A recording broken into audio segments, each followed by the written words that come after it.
Hello साथियों, welcome to royal study. दोस्तों, आज के इस वीडियो में मध्य प्रदेश पटवारी 2023 के स्पेशल एग्जाम का नेक्स्ट एनालिसिस आपके लिए लेकर आए हैं। 17 अप्रैल फर्स्ट शिफ्ट का एनालिसिस हम कवर करेंगे। इससे पहले जितने भी आपके एग्जाम हो चुके हैं पूरे के एनालिसिस आपको मिल जाएंगे। यहाँ पर प्लेलिस्ट हमने बना दी है, आप एक बार जरूर से विजिट करिएगा। इसके अलावा गाइज 15 मार्च से 15 अप्रैल तक का वीडियो हमने दे दिया है, जिसमें टॉप 700 यानी 700 क्वेश्चन एक ही वीडियो में कवर करवा दिए हैं और मात्र 1 घंटे का वीडियो है, ज़्यादा बड़ा वीडियो भी नहीं है। आप अच्छे से कवर कर लीजिएगा क्योंकि आगे आने वाली जितनी भी एग्जाम है सबके लिए मोस्ट इंपॉर्टेंट लेवल के कंटेंट है और नया पैटर्न के क्वेश्चन है जो कि आपके एग्जाम में आगे भी पूछे जाने वाले हैं। तो इस वीडियो को जरूर से देख लीजिएगा। आप प्लेलिस्ट में आपको मिल जाएगा या आप वीडियोज़ वाले सेक्शन में चेक करेंगे, वहाँ पर भी आपको मिल जाएगा। क्लियर है? आइए स्टार्ट करते हैं। और इस वीडियो की पीडीएफ के लिए टेलीग्राम को ज्वाइन कर लीजिएगा, एप्लीकेशन को डाउनलोड कर लीजिएगा। दोनों के लिंक आपको डिस्क्रिप्शन में मिल जाएगी। ये हमारी पटवारी की टेस्ट सीरीज अगर आपने इनरोल नहीं किया है कर लीजिएगा, काफ़ी अच्छा स्पेशल ऑफर उस पर चल रहा है। क्लियर है? ऑटो सब्जेक्ट के क्वेश्चन हम कवर करेंगे, सो इस वीडियो को पूरा देखें लास्ट तक। और अगर आगे आने वाले दिनों में कभी आपका एग्जाम है तो आप हमें नंबर पर अपने क्वेश्चन जरूर सेंड करें ताकि हम आपको एज इट इज और एग्जैक्ट एनालिसिस प्रोवाइड कर पाएँ। फाइनली स्टार्ट करते हैं। आई थिंक आपने इस वीडियो को शेयर और लाइक कर दिया होगा। आपसे रिक्वेस्ट अगर नहीं किया है तो इस वीडियो को शेयर कर दीजिए, लाइक भी कर दीजिए और चैनल को सब्सक्राइब अभी तक नहीं किया है तो कर लीजिएगा। बेल आइकन को आप दबा दें ताकि जो भी नया वीडियो है सबसे पहले आप तक पहुंच पाए। क्लियर है? तो आपने ये सारे काम कर लिए हैं, अब हम स्टार्ट करते हैं। फाइनली पहला क्वेश्चन हमारा पूछा गया है, मध्य प्रदेश उच्च न्यायालय की ग्वालियर खंडपीठ को पहले किस नाम से जाना जाता है? देखिए, मध्य प्रदेश उच्च न्यायालय की जो खंडपीठ है ग्वालियर, इसको पहले सिटी सेंटर या सिटी मॉल दोनों में से एक ऑप्शन में आपको मिला होगा। इस नाम से इसको जाना जाता था क्योंकि ये जो था बेसिकली ग्वालियर खंडपीठ जो थी ये यहीं पर स्थित थी, सिटी सेंटर या सिटी मॉल में, तो इसीलिए इसको इस नाम से जाना जाता था। तो इन दोनों में से एक ऑप्शन में आपको मिला होगा। अगर ऑप्शंस ये भी नहीं थे तो आप हमें कमेंट करके बताइएगा कि क्या ऑप्शंस आपको मिले थे। 2 जनवरी 1936 को मध्य प्रदेश उच्च न्यायालय को नागपुर उच्च न्यायालय के रूप में स्थापित किया गया था और इंदौर और ग्वालियर में मध्य प्रदेश उच्च न्यायालय की मंडल शाखा स्थापित की गई थी, यानी खंडपीठ स्थापित हैं। और फरवरी 2022 में अभी वर्तमान में मध्य प्रदेश उच्च न्यायालय के मुख्य न्यायाधीश कौन है? इनका नाम है रवि विजय कुमार मलिमत, इनका नाम है, जो कि फरवरी 2022 में बने हैं। एम हिदायतुल्ला जो है ये मध्य प्रदेश उच्च न्यायालय के पहले मुख्य न्यायाधीश थे। मध्य प्रदेश उच्च न्यायालय की प्रथम जो पीठ है या प्रमुख पीठ, जो कि हाईकोर्ट का जो मुख्यालय है ये जबलपुर में है आपका, एमपी हाईकोर्ट का, और इसके 2 क्षेत्रीय खंडपीठ भी है, एक आपकी इंदौर में है और दूसरी ग्वालियर में है, तो इन दोनों को याद रखिएगा। अगला क्वेश्चन पूछा गया है, विक्रम साराभाई की पत्नी का नाम क्या था? तो कौन थी इनकी पत्नी? तो इनकी पत्नी थी मृणालिनी साराभाई, इनका नाम है। क्लियर है? और ये विक्रम साराभाई की पत्नी थी मृणालिनी साराभाई, एक भारतीय शास्त्रीय नृत्यांगना थी और कोरियोग्राफर ये थी। तो याद रखिएगा, प्रसिद्ध वैज्ञानिक विक्रम साराभाई से इन्होंने शादी की थी। मृणालिनी साराभाई पद्मश्री से सम्मानित थे। 1965 में इनको पद्मश्री से सम्मानित किया गया। पद्म भूषण इनको दिया गया 1992 में। क्लियर है? इसके अलावा 1994 में नई दिल्ली में प्रतिष्ठित संगीत नाटक अकादमी फेलोशिप से सम्मानित भी ये की जा चुकी हैं। तो स्पेशली याद रखिएगा, विक्रम साराभाई की पत्नी है मृणालिनी साराभाई। अगले क्वेश्चन की ओर आगे बढ़ते हैं। अगला क्वेश्चन पूछा गया है, पूर्ण डिजिटल बैंकिंग करने वाला भारत का पहला राज्य कौन सा बन गया है? तो केरल बना है।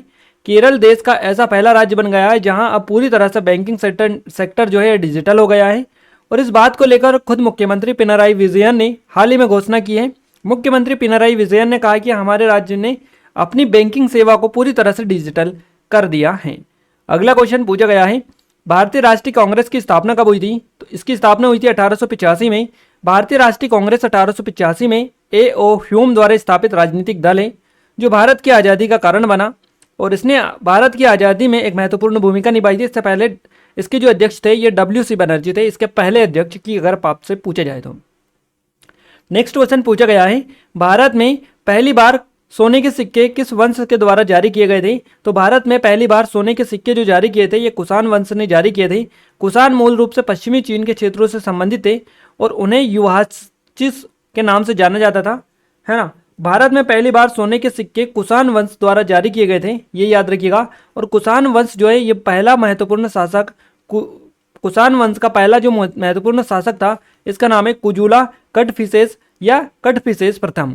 क्लियर है? अगर आपसे वंश पूछा है तो आप कुषाण वंश लगाइएगा और अगर पूछा है कि किसने जारी किए थे तो कटफिसेस ने जारी किए थे, कुजुला कटफिसेस या कटफिसेस प्रथम, आप देख लीजिएगा। अगले क्वेश्चन की बात करते हैं, समिति के सदस्यों को उनके पद से कैसे हटाया जा सकता है। तो इस तरह का क्वेश्चन था आपका, क्लियर है। ऑप्शंस के अकॉर्डिंग इस तरह के क्वेश्चंस को किया जा सकता है, बट यहाँ पर हमने डिटेल डाली है, इसमें आपको आंसर मिल जाएगा। एक एसोसिएशन आमतौर पर एक आम बैठक या विशेष आम बैठक में एक प्रस्ताव के माध्यम से एक समिति के सदस्य को हटा सकता है। यदि किसी समिति के सदस्य को हटाया जाना है तो अध्यक्ष को सदस्य को हटाने के प्रस्ताव और हटाने के कारणों के बारे में समिति के सदस्य को सूचित करना चाहिए। अगला क्वेश्चन पूछा गया, रविंद्रनाथ टैगोर की रचना कौन सी। गीतांजलि इनकी रचना है। रविंद्रनाथ टैगोर जो है ये ब्रह्म समाज के नेता थे। देवेंद्रनाथ टैगोर इनके सबसे छोटे बेटे थे और रविंद्रनाथ टैगोर को गुरुजी गुरुदेव के नाम से जाना जाता है। गीतांजलि भारतीय कवि रविंद्रनाथ टैगोर की कविताओं का संग्रह है। रविंद्रनाथ टैगोर को साहित्य के लिए नोबेल पुरस्कार दिया था 1913 में और मुख्य रूप से गीतांजलि के लिए इनको दिया गया था। सॉन्ग ऑफरिंग में अंग्रेजी अनुवाद के लिए इनको यह मिला था गीतांजलि में। और नोबेल पुरस्कार जीतने वाले पहले एशियाई ये बने थे रविंद्रनाथ टैगोर, इसके नाम ये रिकॉर्ड भी है, आप याद रखिएगा।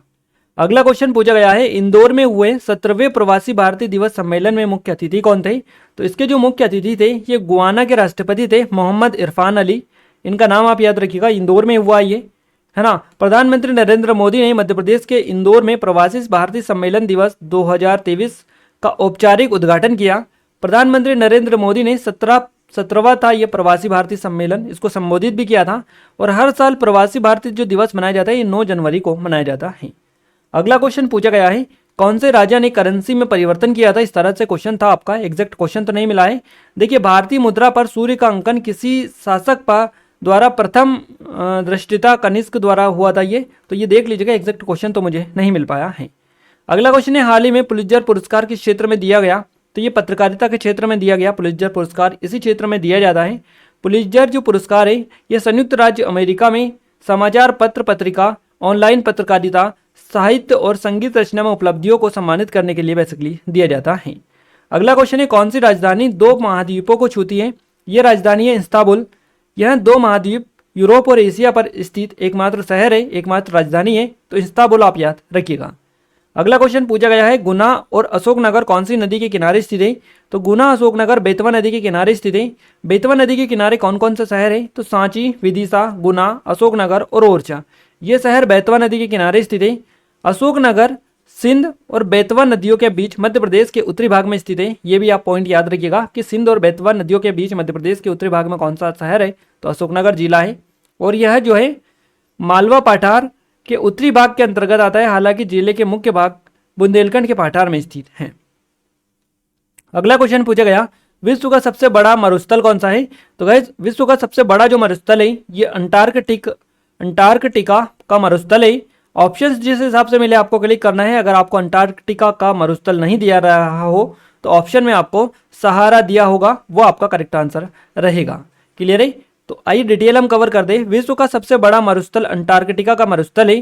पृथ्वी पर 2 सबसे बड़े मरुस्थल ध्रुवीय क्षेत्र में है ना। सहारा दुनिया का सबसे बड़ा गर्म रेगिस्तान है, यानी गर्म मरुस्थल है सबसे बड़ा। और गोबी जो है ये विश्व के मरुस्थलों में दूसरा स्थान रखता है, यानी दूसरा सबसे जो बड़ा मरुस्थल है दुनिया का ये गोबी है, पहला है सहारा। और अगर ये गर्म वाला है, अगर ऐसे पूछे जाए तो ये अंटार्कटिका का मरुस्थल है विश्व का सबसे बड़ा। ऑप्शंस के अकॉर्डिंग इस तरह के क्वेश्चंस को हैंडल किया जा सकता है, आप देख सकते हैं। बेतवा नदी का उद्गम कहाँ से होता है। बेतवा नदी का जो उद्गम होता है ये रायसेन जिले के कुमरा गांव से होता है। बेतवा नदी का उद्गम विंध्य पर्वत श्रृंखला, ये भी ऑप्शन में आपको मिलता है कई बार कि कहाँ से होता है, विंध्य श्रृंखला से। इस तरह का रायसेन कुमरा गांव विंध्य पर्वत श्रृंखला से इसका उद्गम हुआ है। बेतवा नदी यमुना नदी की एक सहायक नदी है और पुराणों में इसे वेत्रावती के नाम से जाना जाता है। इस नदी में प्रदूषण के कारण इसे मध्य प्रदेश की गंगा भी कहा जाता है। अगला क्वेश्चन पूछा गया है, मिश्रित अर्थव्यवस्था का अर्थ क्या है। तो सार्वजनिक और निजी क्षेत्रों का सह अस्तित्व इसका अर्थ है। एक मिश्रित अर्थव्यवस्था एक अर्थव्यवस्था जिसमें सार्वजनिक और निजी क्षेत्र दोनों क्षेत्रों में के तत्व होते हैं। मिश्रित आर्थिक प्रणाली का ऐसी प्रणाली है ना, एक ऐसी प्रणाली है जो पूंजीवाद और समाजवाद दोनों के पहलुओं को जोड़ती है। इसके अलावा गाइस कमीशन से कोई क्वेश्चन एग्जैक्ट नहीं मिल पाया है, ये पूछा गया था। मोहम्मद बिन तुगलक से क्वेश्चन था, तो मोहम्मद बिन तुगलक ने चांदी के बजाय तांबे के सिक्के जारी किए थे। इस तरह का इनसे डिटेल है, आप देख लीजिएगा क्या क्वेश्चन था, ये तो हमें नहीं मिला है। लोक सेवा आयोग से क्वेश्चन पूछा गया है, यूपीएससी से।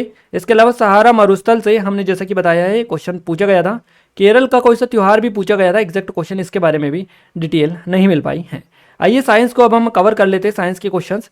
ये कुछ हमारे ऑनलाइन कोर्सेस है, जैसे कि पटवारी की टेस्ट सीरीज है, जेल प्रहरी फॉरेस्ट गार्ड की नई टेस्ट सीरीज है। अगर आपने इनरोल नहीं किया कर लीजिएगा, क्योंकि नया कंटेंट है पूरा। और जो हम जो एनालिसिस आपको करवा रहे हैं, ये पूरा एनालिसिस और ये नए पैटर्न के क्वेश्चन इसी टेस्ट सीरीज में आपको मिल जाएगा, सारे आपको प्रोवाइड किए जाएंगे फ्री ऑफ कॉस्ट। तो आप अगर इनरोल नहीं किया कर लीजिएगा। ये हमारी सब इंस्पेक्टर की टेस्ट सीरीज है, इसमें भी सारा कंटेंट नया वाला मिलेगा आपको। एमपीपीएससी की टेस्ट सीरीज है, एमपी की हमारी ई बुक है 2023 की करंट अफेयर की, ये 2022 की। इन सभी की लिंक डिस्क्रिप्शन में, एप्लीकेशन को डाउनलोड करके कंप्लीट डिटेल वहां पर आपको मिल जाएगी। साइंस की बात करें, साइंस का पहला क्वेश्चन है, कौन सी मिट्टी को जोतने की जरूरत नहीं होती? तो काली मिट्टी होती है जिसको जोतने की जरूरत नहीं होती है। दांत में पीलापन किस वजह से होता है? तो कैल्शियम की कमी के कारण होता है। और आपने टीवी में एड भी देखा होगा, आप आसानी से इसको क्लिक कर सकते हैं, कोई दिक्कत इसमें नहीं है। केचुआ किस संघ से संबंधित है? एनेलिडा से संबंधित है केचुआ। अगला क्वेश्चन है, परमाणिक से क्वेश्चन एग्जैक्ट नहीं मिल पाया, क्या क्वेश्चन पूछा गया था? और ये क्वेश्चन जो है, ये कल भी क्वेश्चन बना था, वयस्क व्यक्ति का हृदय 1 मिनट में कितनी बार धड़कता है? तो ये इससे पहले भी पूछे जा चुका है, अभी 1-2 दिन पहले ही। 72 बार आपका करेक्ट आंसर रहेगा। नेल पॉलिश रिमूवर के लिए कौन सा प्रयोग किया जाता है, यानी किसका यूज किया जाता है? तो एसीटोन, जिसको C3H6O, या फिर इसे प्रोपेन के नाम से भी जाना जाता है, प्रोपेनॉन। तो आप देख लीजिएगा क्या ऑप्शन में आपको मिला था। अगला क्वेश्चन बना है, एनरिको फर्मी ने किसका आविष्कार किया था? तो परमाणु रिएक्टर का आविष्कार इन्होंने किया था। 106 परमाणु भार किसका है? तो ये डी ब्लॉक का है। इसके अलावा एक और क्वेश्चन है, इनमें से कौन एनिलिडा संघ से संबंधित है? इस तरह का क्वेश्चन पूछा गया था। कंप्यूटर में एंटीवायरस से क्वेश्चन बन रहे हैं, आपके फुल फॉर्म से क्वेश्चन पूछे जा रहे हैं। शॉर्टकट की से क्वेश्चन बन रहे हैं, 2-3 क्वेश्चन पूछे जा रहे हैं। मेमोरी से MS office, MS word, MS power point, clear है, इनसे और MS एक्सेल से, इन चारों से आपके क्वेश्चंस डेली बेसिस पर पूछे जा रहे हैं। इंटरनेट से क्वेश्चन आपके बन रहे हैं, नेटवर्किंग से क्वेश्चन पूछे जा रहे हैं। इनपुट आउटपुट भी आप जरूर से देख कर जाइएगा। हिंदी में बात करें गाइस, देखिए एक वचन, बहुवचन, क्रमवाच्य हो गए, शुद्ध अशुद्ध हो गए, शुद्ध वर्तनी हो गई, पैरा जंबल वाले क्वेश्चंस डेली मिल रहे हैं, 6-7 क्वेश्चंस। लोकोक्तियों मुहावरे से क्वेश्चन बन रहे हैं आपके। विलोम शब्द, पर्यायवाची, तत्सम, तद्भव, अलंकार, छंद, रस, अलंकार, इन सभी से क्वेश्चन आपके, संधि समाज से। तो इन सभी से आपके टॉपिक क्वेश्चन डेली आ रहे हैं, इनको आप अच्छे से कवर करें। अनेकार्थी शब्द भी आ रहे हैं आपके, रचनाएं डेली आ रही है, क्लियर है। मैनेजमेंट में इकोनॉमी से क्वेश्चन बन रहे हैं, परिभाषा कथन से क्वेश्चन, संगठन से, विपणन से। इसके अलावा वैज्ञानिकों के नाम से क्वेश्चंस बन रहे हैं कि कौन सा वैज्ञानिक ने कौन सा तर्क दिया। नियोजन, निर्देशन हो गया, नियंत्रण हो गया, मार्केटिंग, क्लियर है, और अकाउंटिंग, प्रबंध, इन सभी टॉपिक्स आपके एग्जाम में क्वेश्चन पूछे जा रहे हैं। और इंग्लिश में बात करें, एंटोनियम, सिनोनियम से क्वेश्चंस बन रहे हैं, मिस स्पेल्ट हो गया, ईरर, और सेंटेंस करेक्शन, पैरा जंबल वाले, डायरेक्ट इनडायरेक्ट से क्वेश्चन बन रहे हैं आपके। एक्टिव पैसिव वॉइस से क्वेश्चन पूछे जा रहे हैं, आइडम से, और सिनोनियम, एंटोनियम, जो कि ऑलरेडी आपको बता चुके हैं। मैथ्स में सरलीकरण यानी सिंप्लीफिकेशन, नंबर सिस्टम से, SI CI से, प्रॉफिट लॉस से क्वेश्चन पूछे जा रहे हैं। परसेंटेज से क्वेश्चंस बन रहे हैं आपके, एवरेज से क्वेश्चन बन रहे हैं, रेशियो प्रोपोर्शन से क्वेश्चंस पूछे जा रहे हैं, मिश्रण से। इसके अलावा बोट एंड स्ट्रीम से भी क्वेश्चंस बन रहे हैं, नाव धारा से। टाइम एंड वर्क से क्वेश्चन बन रहे हैं आपके, चाल एंड डिस्टेंस से क्वेश्चन बन रहे हैं, स्पीड डिस्टेंस से। पाई चार्ट, बोर्ड मास आपका अच्छा खासा देखने को मिल रहा है, मेंसुरेशन, 2D 3D से भी क्वेश्चन पूछे जा रहे हैं। रीजनिंग में बात करें, अल्फाबेट सीरीज आ रही है, कोडिंग डिकोडिंग आपकी आ रही है, कथन निष्कर्ष आपका डेली आ रहा है, 5 से आ रहे हैं, क्लियर है। इसके अलावा ब्लड रिलेशन से क्वेश्चन बन रहे हैं, कैलेंडर से बन रहे हैं, आकृति से क्वेश्चन बन रहे हैं, मिरर इमेजेस वाले क्वेश्चन भी आपको देखने को मिल रहे हैं, फिगर काउंटिंग, रैंकिंग वाले, नंबर सीरीज, मिसिंग नंबर, इन सभी टॉपिक्स आपके एग्जाम में क्वेश्चंस पूछे जा रहे हैं, जो कि आपको पूरा डिटेल में बताने की कोशिश की है। आई थिंक आपको पूरा आइडिया लग चुका होगा। अगर आगे आने वाले दिन किसी भी दिन आपका एग्जाम है, तो स्टार्टिंग में वीडियो के हम आपको नंबर बता चुके हैं, उन नंबर पर अपने क्वेश्चन जरूर सेंड करें, ताकि हम आपको एग्जैक्ट एनालिसिस प्रोवाइड कर पाएं। क्लियर है। ये वीडियो आपको कैसा लगा कमेंट में कमेंट करके जरूर से बताइएगा, और इस वीडियो को अपने दोस्तों के साथ शेयर जरूर से करें। लाइक नहीं किया लाइक भी कर दीजिए, और चैनल पर अगर आपने पहली बार विजिट किया है तो चैनल को सब्सक्राइब करके बेल आइकन को आप दबा दें, ताकि जो भी नया वीडियो आए सबसे पहले आप तक पहुंच पाए। इस वीडियो की PDF के लिए टेलीग्राम को एप्लीकेशन को डाउनलोड कर लीजिएगा, दोनों के लिंक आपको डिस्क्रिप्शन में मिल जाएगी। ये स्टेप फॉलो करेंगे आसानी से आप PDF को प्राप्त कर सकते हैं। क्लियर है। तो मिलते हैं हमारे सेकंड शिफ्ट के एनालिसिस के साथ, तब तक के लिए जय हिंद, वंदे मातरम।